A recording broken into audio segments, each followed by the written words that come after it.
How do you say goodbye to a force of nature? How do you memorialize a woman who was the very bedrock of a family, a hospital, and an entire town? In Port Charles today, friends and family gathered to do the impossible, to celebrate the life of Dr. Monica Quartermain. But in true Quartermain fashion, a day meant for solemn remembrance was filled with raw emotion, unspoken tensions, and a final shocking twist that no one saw coming.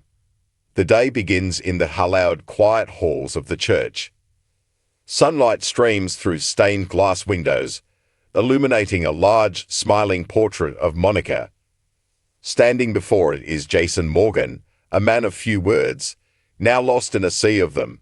The stoic mask he so often wears is gone, replaced by the vulnerable look of a son who has lost his mother. Liz Weber finds him there, her presence a quiet comfort. They embrace, a shared history of love and loss passing between them. Liz knows this date will be a trial for him, with Sonny and Carly absent, leaving a void of support. But she reminds him of a simple, beautiful truth. The past year, with him living back at the mansion, was a gift. It made Monica deeply, incandescently happy. Meanwhile, back at that very mansion, the air is thick with grief. Ned Ashton stares at a photograph of his stepmother, his mind replaying a past conversation, a memory now precious and painful. His wife, Olivia, finds him there, her own eyes glistening with tears. "How are you holding up?" she asks, the question hanging heavy in the grand foyer. Ned's admission is a whisper of disbelief. A part of him feels like this isn't happening. For Olivia, the reality is all too present. Through her tears, she declares a powerful truth. Whether she's here or not, this will always be Monica's house. As the family gathers, Dante, Chase, Brooklyn, the weight of the day settles on their shoulders. But it's Tracy, appearing at the top of the grand staircase, who galvanizes them.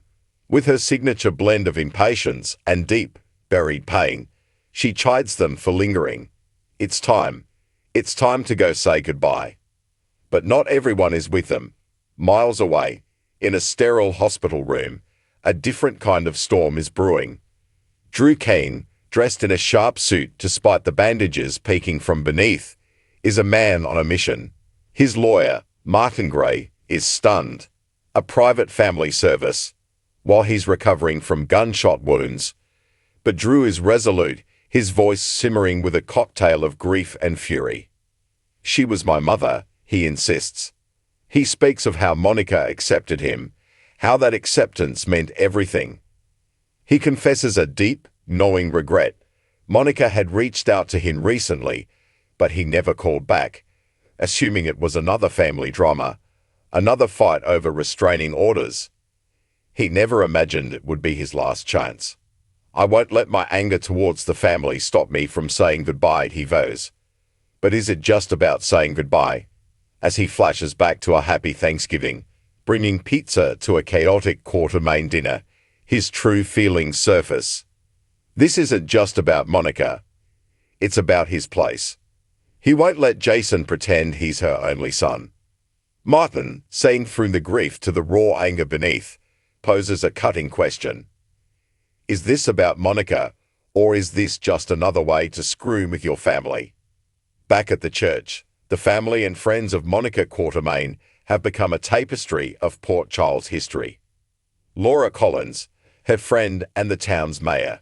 Lulu, who found a home with Monica when she needed it most. Lucy Coe and Christina, Felicia, Portia, and Star. Each arrival is a fresh wave of condolence for Jason, who stands guard by his mother's memory, determined to thank every single person who came to honor her. The service begins. Ned, his voice thick with emotion, stands at the podium. He speaks of Monica's strength, her anchor-like presence, and her incredible capacity to welcome people into her home. He then reveals she left them one final gift, a letter. As he reads her words, his composure cracks. Monica instructs them not to be sad, but to celebrate, to share memories, to be happy. "I had a wonderful life that I loved," she wrote, "just as I love all of you." A gut punch of love and loss, delivered in her own unmistakable voice. Liz speaks of Monica, the brilliant doctor, the revered teacher, the fierce protector of her staff. Laura follows, recalling a young volunteer and a formidable woman who earned the respect of the great Edward Quatermain himself. Through their words, we see the titan of General Hospital, a woman whose legacy is etched into the very walls of the institution she loved. Then, a moment of tension. All eyes turn to Tracy, Monica's lifelong rival and sister-in-law. It's her turn. But she just shakes her head, her face a mask of grief, too profound to articulate. "I can't," she whispers. The silence is deafening until an unlikely figure leaps to her feet. Lucy Co. A collective gasp ripples through the pews. Lucy admits she and Monica were many things, enemies, rivals, and sharers of a husband. But she speaks of a shared passion that ultimately united them, the nurses' ball. She honors Monica's tireless fight against HIV/AIDS and acknowledges the truth everyone in the room knew. Alan and Monica, for all their battles, were the loves of each other's lives. In a moment of beautiful grace, Lucy says she's happy to think that Monica is finally back with Alan. Again, the family looks to Tracy. Again, she refuses. And then, the unthinkable happens. Jason Morgan, the man who feels everything and says nothing, walks to the podium. His voice, raw and broken, fills the church. He says Lucy was right. Monica loved Alan so much that she chose to be his mother too. He speaks of how he pushed her away, time and time again, but she never gave up. Her faith in him was unconditional. "I wasted so much time," he cries, the regret of a lifetime pouring out. His gaze falls on her casket. "I don't think I said it enough." His voice cracks. "But I love you, Mom." After Jason's stunning tribute, Tracy pushes a reluctant Michael to speak. As the last planned speaker, he offers a sweet, simple eulogy. To the world, she was the great Dr. Quatermain, but to him, she was just Grandma. The grandma who always had time for him, and later, for his children. He ends by inviting everyone back to the mansion, back to Monica's house. He scans the crowd. Unless there is anyone else who wants to say something. Tracy shakes her head, a final silent refusal. And in that moment, the heavy church doors burst open. The sound echoes like a gunshot. Every head whips around. There, framed in the doorway, is Drew Kane. He's in a wheelchair, his face a thundercloud of defiance and pain. He pushes himself forward, his eyes locking onto Michael's at the podium. The air crackles. A sacred, solemn goodbye has just been crushed.